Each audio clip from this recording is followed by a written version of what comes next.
July 2021 started with the oceans being on fire in multiple places in multiple ways.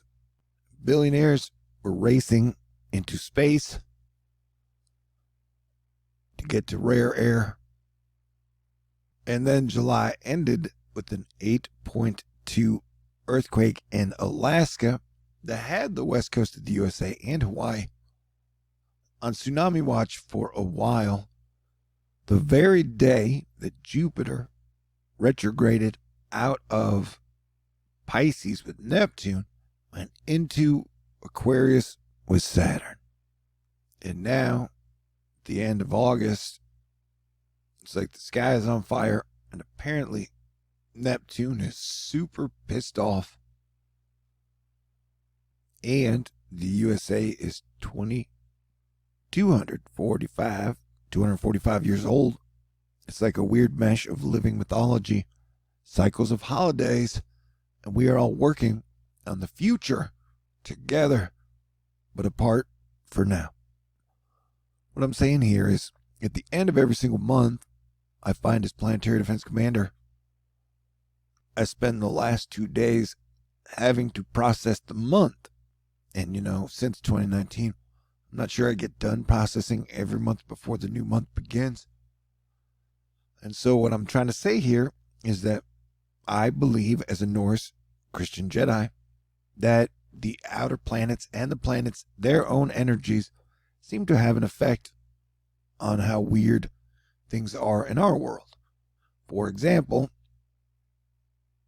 Pluto is 248-year rotation. And so we're now 3 years away from the American Plutonian birthday, if you will. Anyway, but so a lot of the things that I try to figure out and kick back to you, I've been talking a lot about Pluto, which I think there'll be a lot of Plutonian energy up in our business in the USA and across the globe for the next 3 years, big time. And then Eris, and then Neptune and Uranus. And it feels like Neptune is pissed off, and 2021 is like a weird version of Willy Loman meets the Salem witch trials in a transition from a fiat currency to a digital currency. And you have like Silicon Valley asking, do human beings really have rights? Or whatever. Silly Ho, Hurricane Nora, not Ida, hit her mom's city in Mexico and completely leveled her restaurant.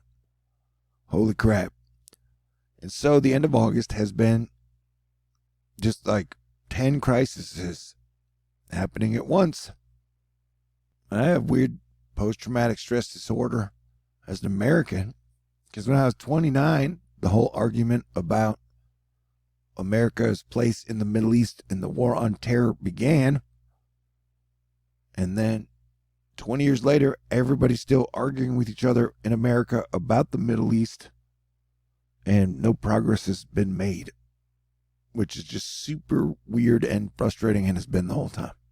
And they talk about how fast the president ages in a presidential term. Well, you can see in the last 4 years as your Planetary Defense Commander, my hair has gone from solid brown to now I'm Thor the White because of the hair or whatever. Because, yeah, it's like all these crises happening at once.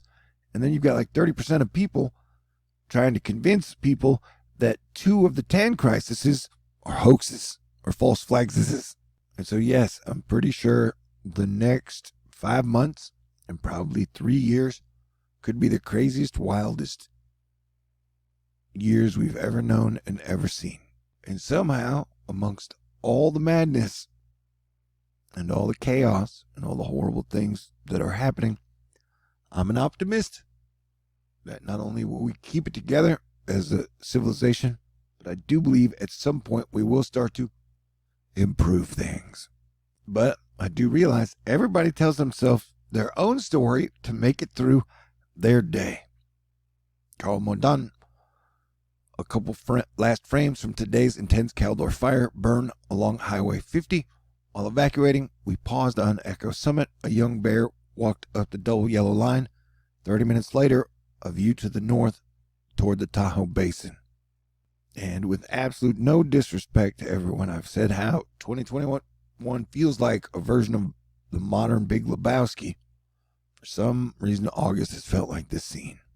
And it's also been like Moonraker, 007, Wild Wild West, with wizards, robots, and aliens. This is Crazy Lightning Stream, right out of over by the Gulf of Mexico, Galveston.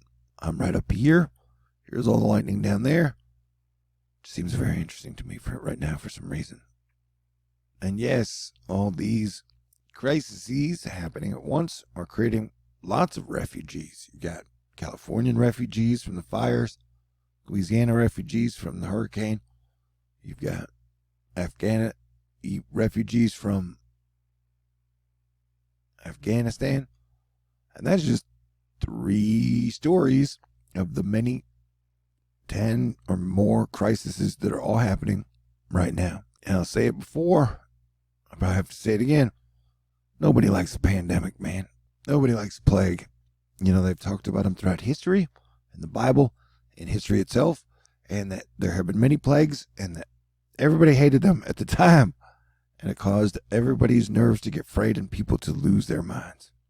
And then, you know, people died of the plague and were, you know, killing each other.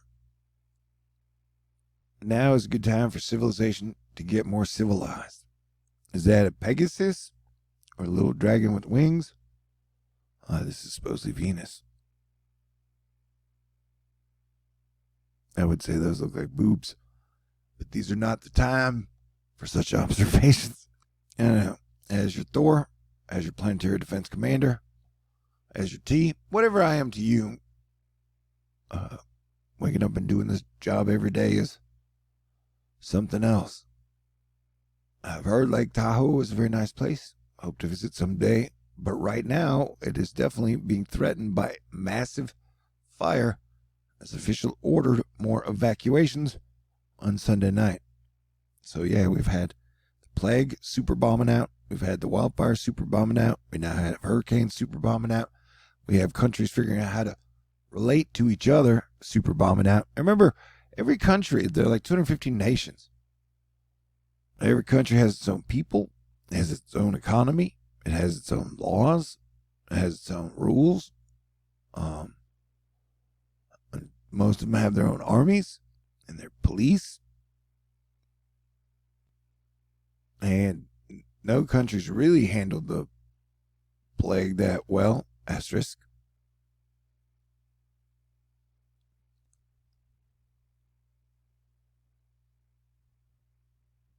But it does not appear any country has been good at modernizing its infrastructure for these times where it seems like the heavens and the earth are both changing at the same time. You know, the sky and the ground, or volcanoes, earthquakes, weather. So it's almost like we're being pushed to the maximum of, are we going to choose war or are we going to choose peace? And sure, yeah, right now it looks pretty grim. I have faith in God and I still believe in the human spirit. So I'm asking everybody to stay strong, stay cool, and do your best to make it to spring of 2022. Because that is when I think the plague will go away and it will be more easier to enjoy life if we've kept civilization standing and humans have, you know, agreed to it, that humans should have good rights, basic rights, you know, against like corporations and outer space aliens and robots and just each other. And it definitely seems like there's been this weird 40-year period where layers upon layers of people have been front-running each other in the digital age and have been putting off solving major problems, kicking the can down the road. No, I'm not pointing my finger at you, baby boomers. But I'm saying Gen X, millennials, Gen Y, we need to get our shit together. Definitely. You know, it's like the end of Stripes, where we team up and we get done what needs to be done. And then we celebrate. As many as 5 rockets were fired at the international airport in Kabul. Yeah, I don't know the whole thing about 2021 firing rockets at each other still feels very cavemanish. So I guess I'll keep saying what I'm saying, which is play defense, make smart decisions, pray, be grateful for everything good in your life, and try and keep a sense of humor. But definitely play defense and make smart decisions. Try and make it to spring of 2022, man. And ma'am. And just letting y'all know, I don't really want to argue with anybody about anything until the spring. And if in the spring I choose to spend time arguing and disagreeing with someone, then maybe I will. But till now and to then, it seems like a mild waste of time. Like I said, arguing about 2 or 3 of the 10 crises we are facing right now simultaneously just seems really weird. Arguing that they're like a hoax. No, we got a lot on our plate right now. It's my weird way of saying I love y'all, and I'm definitely not giving up hope yet. So let's team up and meet these challenges well together over the next year or 3 as we have our Plutonian American birthday. Yeah, capitalism, communism, and socialism in the digital age. It's just, we need a new way of working together as one Earth family. That scared people. The idea of having a functional Civilization 1A Earth family, working together. It would be great. That is my story, and I'm sticking to it. And I'm voting for peace on Earth every day. God bless everyone. Talk to y'all soon.